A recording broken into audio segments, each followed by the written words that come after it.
தமிழ் சினிமாவுல 80, 70கள் இந்த காலம்லாம் பொற்காலம்னு சொல்லலாம். ஏன்னா, ஹெல்த்தியான போட்டிகள் நெறையா இருந்தது.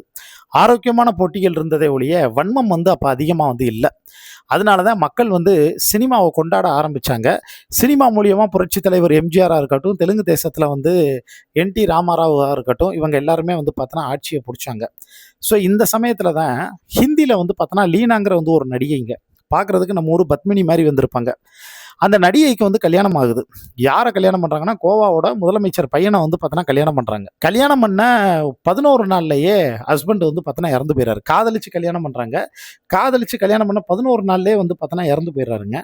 அவர் எப்படி இறந்து போறாருன்னா, இதுவரைக்கும் நீங்க யாருமே கேள்விப்படாத ஒரு விதத்துல பார்த்தோன்னா, அந்த மனுஷன் பார்த்தோன்னா இறந்து போறாரு. அதுக்கு முன்னாடி சூப்பர் ஸ்டார்ன்னு பல உச்ச நட்சத்திரத்தோட நடிச்சு புகழ் பெற்ற நடிகை, இவங்க கல்யாணமான 11வது நாள்லயே புருஷன் இறந்து போனதுனால, ராசி இல்லாதவ இவன் வந்தோனே என் புள்ளைய தூக்கி முழுங்கிட்டான்னு, இவங்க மேல பயங்கர விமர்சனங்கள் பார்த்தோன்னா உண்டாகி, வீட்ட விட்டு வெளியில அனுப்பிச்சு, அதுக்கப்புறம் பார்த்தோன்னா மன உளைச்சலுக்கு ஆகி, இன்னல்களுக்கு பல ஆளாகி, அதுக்கப்புறம் மீண்டும் பார்த்தோன்னா ஜெயிச்சு காட்டுனவங்க, இன்னைக்கு உயிரோட இருக்காங்க. அவங்களுக்கு வயசு 75ங்க.